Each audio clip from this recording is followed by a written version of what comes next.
Assalamualaikum warahmatullahi wabarakatuh. Alhamdulillahirabbil alamin. Wassalatu wassalamu ala asyrafil anbiya wal mursalin sayyidina Muhammadin wa ala alihi wa sahbihi ajma'in, amma ba'du. Qala Allah ta'ala fi kitabil aziz. A'udzu billahi minasyaitonir rajim. Qul huwa lil ladzina amanu hudan wa shifaa. Shadaqallahul azim. Sahabat-sahabatku sekalian yang dimuliakan oleh Allah, puji syukur kepada Allah Subhanahu wa taala karena kita masih diberi nikmat sehat dan nikmat kesempatan. Dengan dua nikmat ini kita usahakan semaksimal mungkin untuk menggunakan, untuk mengabdi, beribadah kepada Allah Subhanahu wa taala. Sahabatku, tetaplah istiqomahkan berobat dengan Al-Qur'an, karena Al-Qur'an merupakan syifa, yang mana Al-Quran sebagai merupakan firman Allah. Kekuatan syifatnya, kekuatan kesembuhannya tidak hanya kepada jasmani, tapi sampai menyentuh kepada ruh, pada hati, pada alam bawah sadar, pada perasaan dan akal. Sahabatku sekalian, ketika kita meru'yah ternyata penyakit jasmani belum disembuhkan oleh Allah, maka jangan khawatir, karena ruh, hati, alam bawah sadar, perasaan dan akal sudah terobati dengan pembacaan Al-Quran, pembacaan ru'yah kita itu. Dahsyatnya Al-Quran sebagai syifa. Ini sebagaimana dijelaskan oleh Kiai Ahmad Nur Hadi, Divisi Ru'yah PPJRA.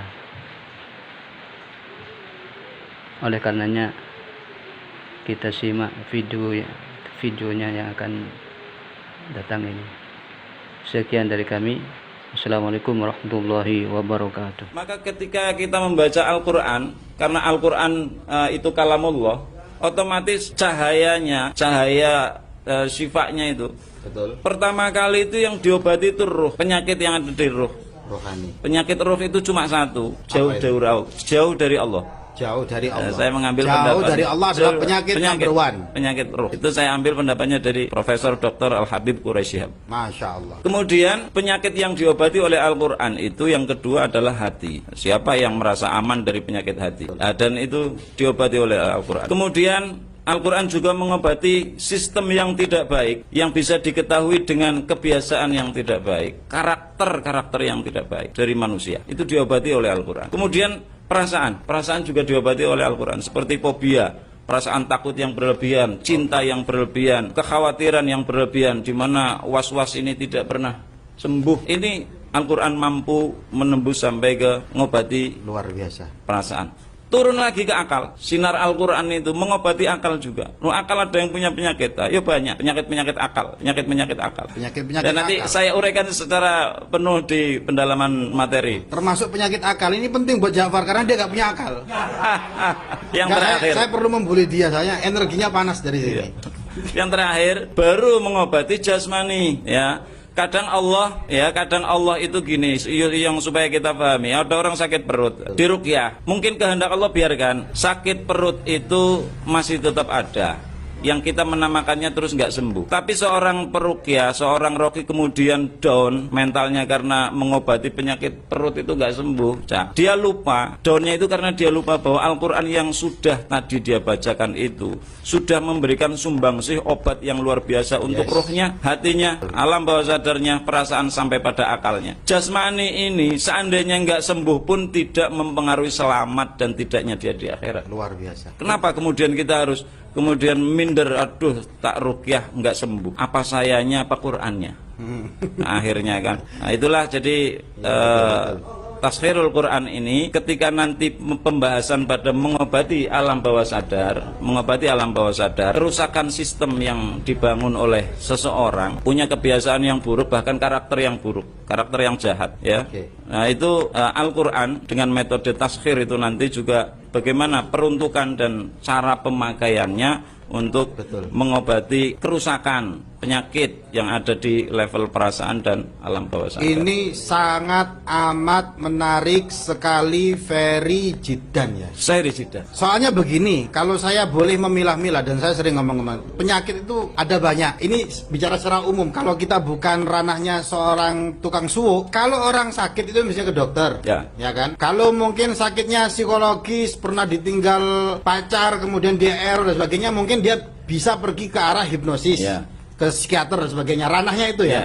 Tapi kalau Al-Quran ini yang dikaji oleh Kiai Nur Hadi itu macam-macam. Ada penyakit namanya penyakit ruhani, wilayah ruhani, ruhaninya bermasalah. Ada yang akalnya bermasalah, ada yang hatinya dia munafik dan sebagainya. Bisa diobati Al-Quran. Bahkan yang paling rendah adalah penyakit fisik, begitu ya.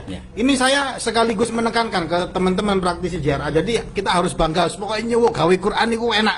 Karena dalam banyak penafsiran Al-Quran itu banyak sekali yang menegaskan bahwa Quran itu bukan untuk obat kesurupan tapi bahkan untuk penyakit fisik, lil madiyat, untuk materi fisik dan sebagainya. Perlu saya sampaikan juga, saya mengkaji karena kemarin ngisi seminar, jadi untuk pencitraan kan saya harus rojok-rojok pinter kan. Nah itu saya mengkaji ayat-ayat Al-Quran. Ternyata apa yang di JRA kewar-kewarkan Al-Quran adalah syifa, Al-Quran adalah syifa dan sebagainya, itu di Al-Quran kata syifaun itu ada 4 dalam bentuk masdar. Kalau dalam bentuk fi'il ada 2. Misalkan wayashfi sudurakum, ini itu kan ayatnya fi'il. Kalau yang masdar itu ada 4. Dan ternyata dari 4 ayat yang mengandung kata syifa itu 3 bicara tentang Al-Quran. 3 ternyata rujuknya kepada Al-Quran. Al-Quran adalah syifa.